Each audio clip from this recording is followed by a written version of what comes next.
It is election season at PMEA, and on this edition of PMEA's Take Note podcast, we are speaking to the two candidates for PMEA President-Elect.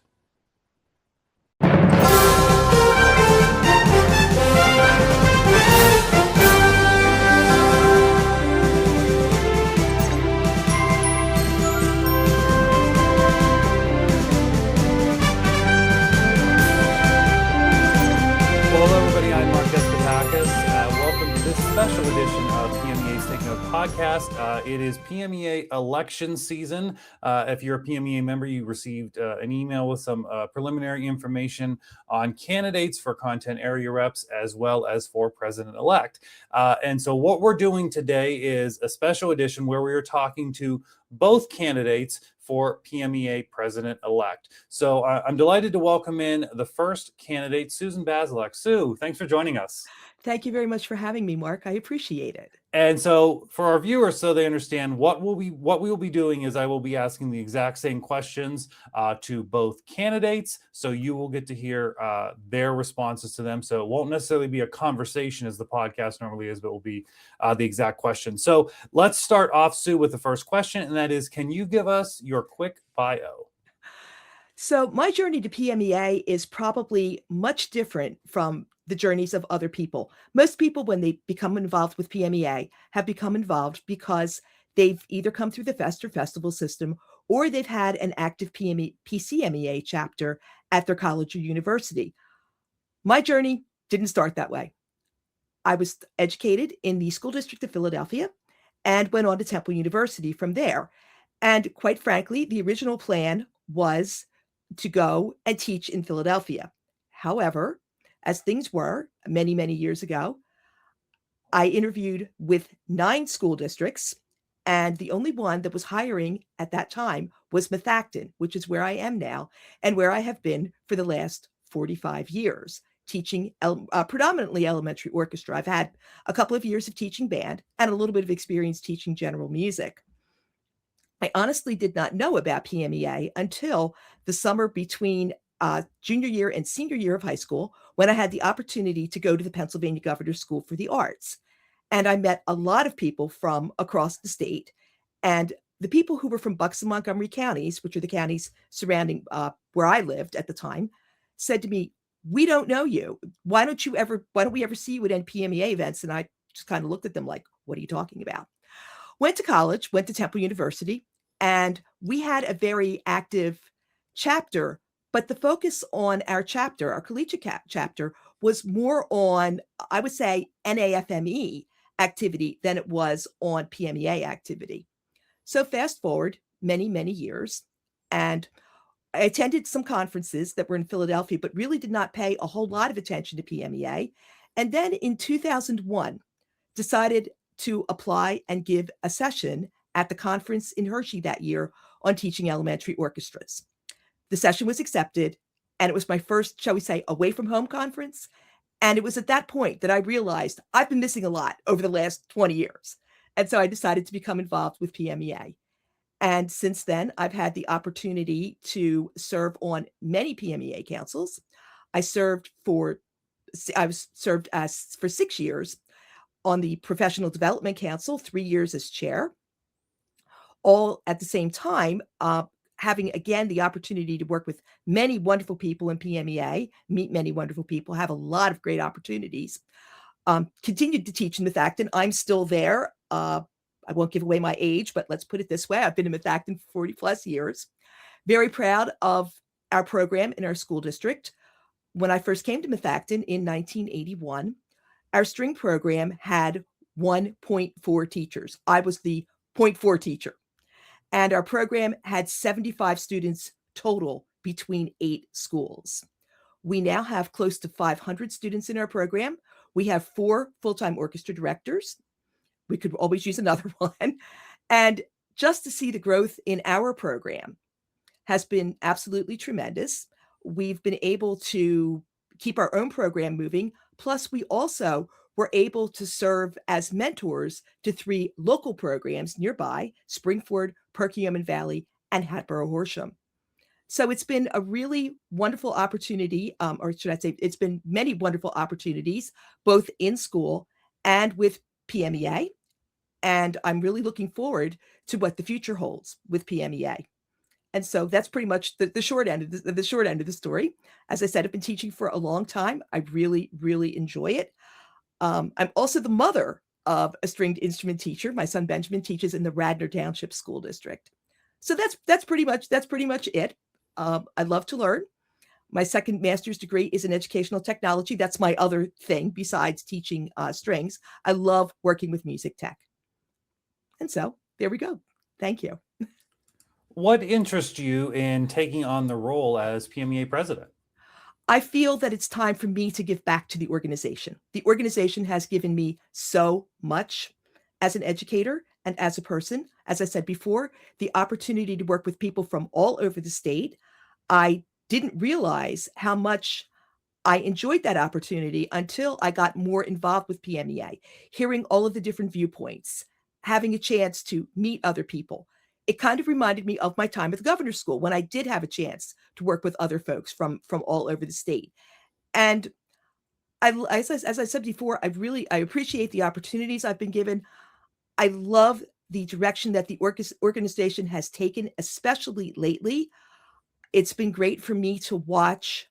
I wouldn't necessarily call them marginalized voices, but voices that perhaps haven't always had a say in the organization, not because they've been deliberately kept out, but because perhaps people didn't have the courage, maybe, to get in there and speak up and say, "Hey, what I am doing matters too."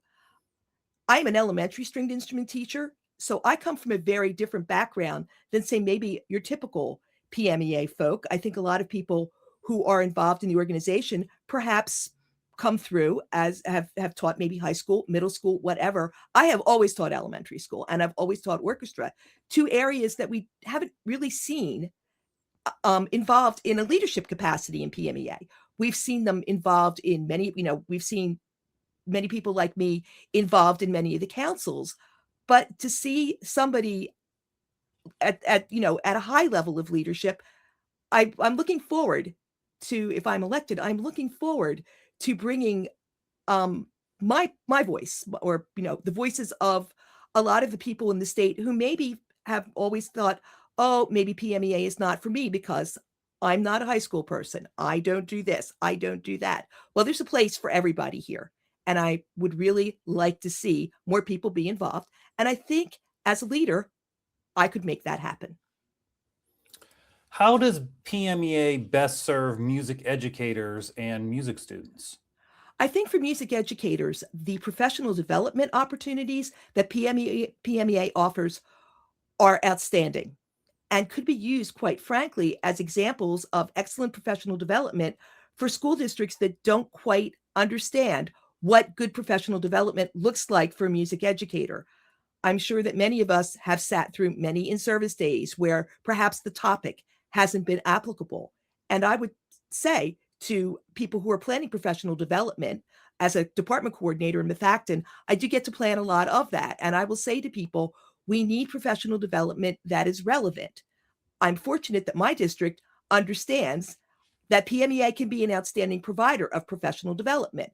We have the opportunity each year to go to the District 11 Professional Development Day. And so I think for teachers, the one thing it can provide all teachers, all music teachers in Pennsylvania, is outstanding professional development. Another thing I think that it provides teachers is a means of advocacy. Going to school in Philadelphia, we were taught to advocate for our programs from the time we were students in middle school. And having this wonderful PMEA advocacy network can be really helpful. And for school districts that are perhaps maybe not quite sure how to advocate, the resources that we have available for advocacy are excellent. So I would really believe that our advocacy tools are very helpful. And as I said before, professional development. They would be the two tools that I think benefit all music educators in Pennsylvania. Of course, the fest and festival system for those for those teachers who can participate. For our students, we have many more opportunities now than we've had in the past. The fest system is growing. Since I've been involved in PMEA, in District 11, we've now added 4 fests that we did not have prior to 2006. And those fests have all been very well attended. And of course, the festival system for our high school students, but also too for our students, the Crescendo program, the Future Music Educators Honor Seminar, and the opportunities, even our performing groups are starting to vary too, like our Modern Band Initiative. We offer a lot for our students, say maybe fifth grade and up, and hopefully the time will come when we will be able to offer more for our elementary school students, say our students who are maybe grades kindergarten through fourth. So yes, I think, and being involved, say maybe in a fest group or festival group, offers our students the opportunity to meet students from other school districts, other parts of the state. We might even set them on their career trajectory. So yes, we do offer a lot for our students and a lot for our teachers. What are your goals for PMEA and how do you think you can accomplish them? One of my goals for PMEA would be to find where the folks are who are not members and find out why. Are there barriers to membership? For instance, for our younger teachers, my son constantly reminds me that a PMEA membership is worth a bag of groceries. He's not the only one in that, So again, is it a cost barrier? Is that keeping people away?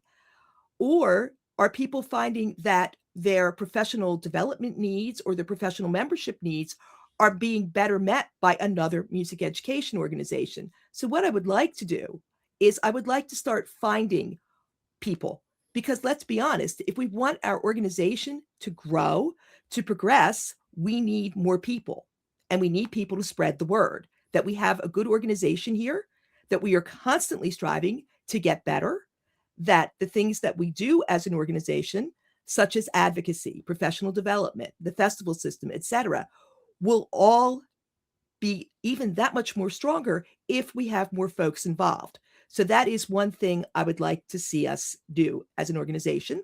I would like to see us find more people, find out how we can get more people to be members. I really do believe that's important. Another thing I would like to see us do is spread our message about what we do for music in Pennsylvania. I would like to see that message shared in an even bigger platform. For instance, I love the idea of the oh my goodness, it's like totally sorry about this.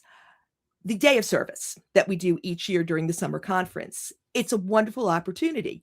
So why couldn't we do a second day of service in another place? Because let's face it, any part of the state could use a day of service somewhere.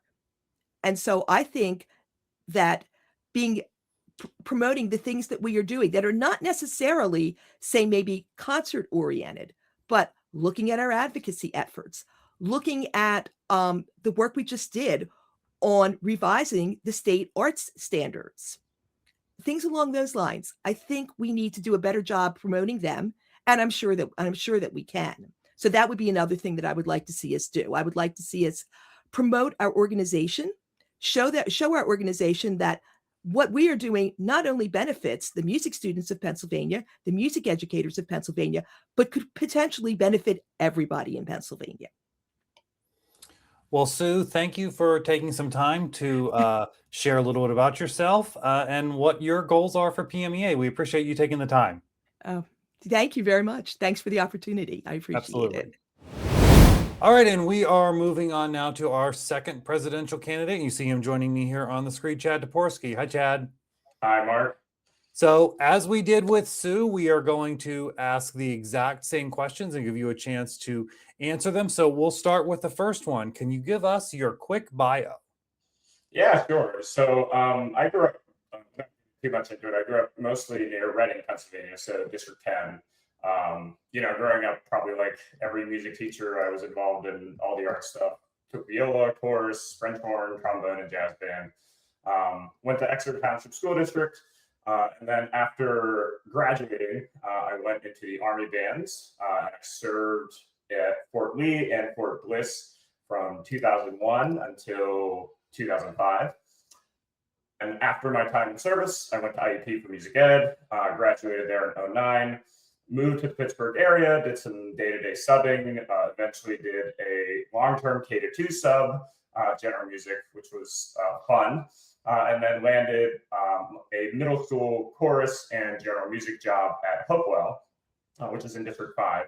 And I was there for 14 years doing 5th to 8th grade chorus and general music.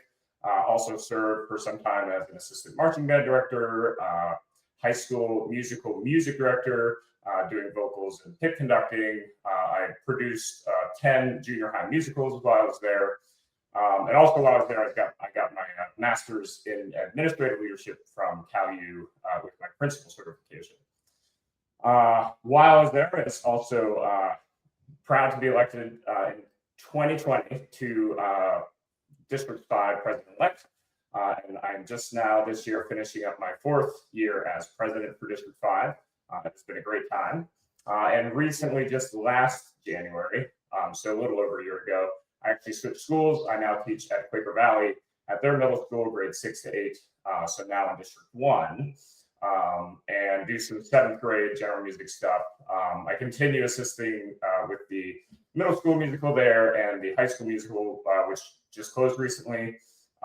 And to top it all off, if that's not enough, I currently perform with the West Hill Symphonic Band and serve as their board president. So lots of things to keep me busy.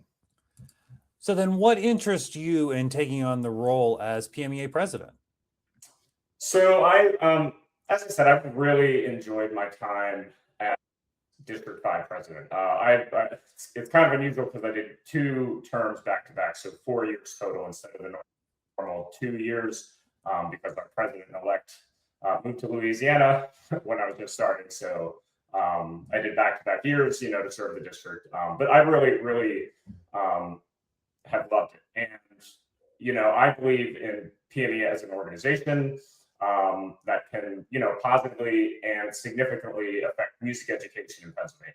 Right? It's the more I get into it, the more I do, the more I see, what we are capable of as an organization, as members, as teachers, all that. And so, I really enjoy being able to give back, to give my own life purpose, but, kind of do some good in this world with, especially, kind of the uncertainties going on around us. And so, I think also as I look back on my, 4 years as president, 2 years as president-elect, I really think that I've come to understand a lot about our school districts, our members, our students, our, universities and colleges, and hopefully by, kind of having all those understandings and experiences, do the best to help guide decisions and the efforts, by the state board and to keep PMEA moving forward, in a positive direction, growing and doing as much as it can over these next few years. How does PMEA best serve music educators and music students? So I almost feel like a broken record because I think this question was asked when we were on the strategic planning Zoom call, the open forum Zoom, and to me, a lot of it is we have this professional learning community, which I know is a term that either way these days, but it allows directors to network, to learn from each other, to help each other out where needed, whether that's, just day-to-day teaching stuff, strategies, if you need a call for some advocacy, if you need equipment, if you, need a marching band assistant or a musical choreographer or, whatever. It really builds a lot of connections.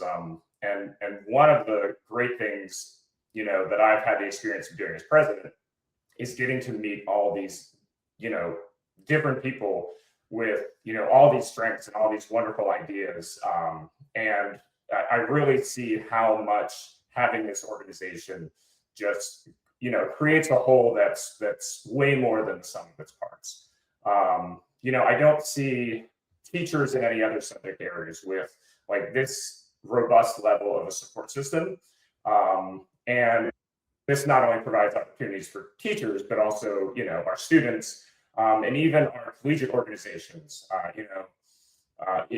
It's it's really, really wonderful to see the far reach that PMEA has and all the stuff it can do because we're building that networking, because we're sharing and building ideas and making our music programs better and being innovative and new and just, doing more together. What are your goals for PMEA, and how do you think you can accomplish them? So obviously I've given this a lot of thought, and it's kind of hard to pinpoint some things, because we're in the middle of strategic planning. Obviously, a lot of what we'll do is guided by that. A lot is guided by our basic mission and vision, and what's coming up over the next few years. But after serving the state board for the past 4 years as District 5 president, I see areas where I think we can definitely do better as an organization. When I came into District 5, a lot of the stuff I tried to do was to help our district become more efficient as an operation, which I know isn't, the most fun thing to think about. But you see, basically, how can we do things better? How can we be more consistent, more clear, provide better communication to our directors? And then, kind of looking at the state level, in addition to that, aligning our efforts across all 12 districts. We've recently, over the past couple of years, really been ramping up our President's Council meetings. So we meet about once a month-ish. And presidents and vice presidents across the state get together. And those meetings have really done a lot to help us share ideas and get a better understanding of what happens in each district. And, we've shared ideas on professional development and scholarships that we give out and, just ways we do things at a festival or what have you. And so I think continuing that and helping to build on that is a wonderful thing, because we're now in an age where we have the technology that we can connect with each other really easily without having to drive halfway across the state to meet in person. But kind of I think more broadly, my personal goal is I would like to continue to take steps to serve more teachers and more students. We have a lot of different teachers. We have a lot of different content areas, different education levels, institutions, and that can create a challenge for our organization, right? We can't necessarily be everything to everyone, but we can do better to serve more teachers and more students. For instance, I was at Western Regional Orchestra the other week, and a member came to the ticket table. I think they were District 1, but the District 1 president, kind of waved them on to say, no, members can go for free. And they were like, no, I'm not a member because I'm an elementary teacher, and, what's the point?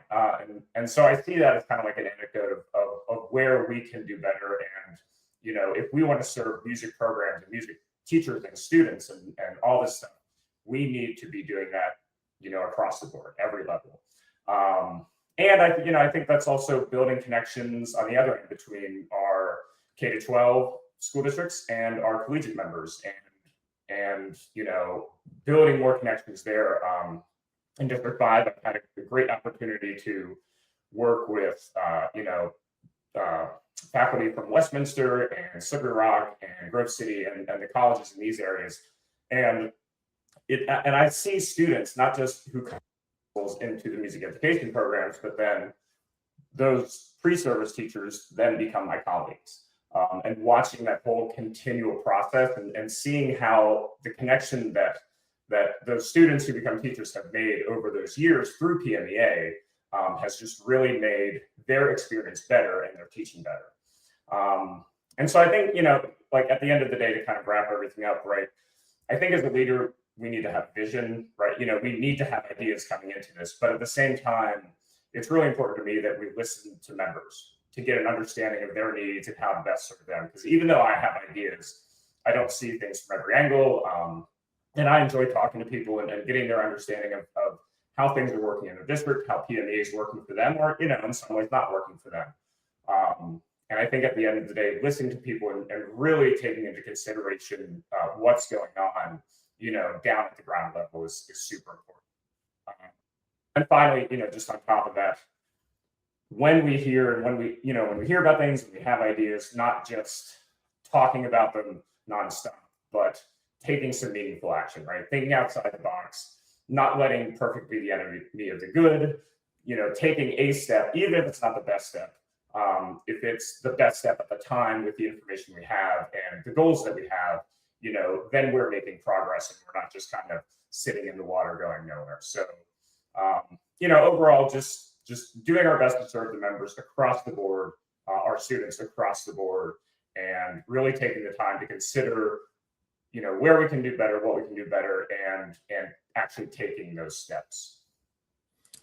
All right. Well, Chad Toporski, thanks for taking some time to introduce yourself and answer some questions for your vision for PMEA. We appreciate you taking the time. Thank you very much, Mark. I appreciate it. And thank you all for joining us on this special edition of PMEA's Take Note podcast. We will remind you, PMEA members, you will receive information to vote in the PMEA election, not only for President-Elect, but also for content areas.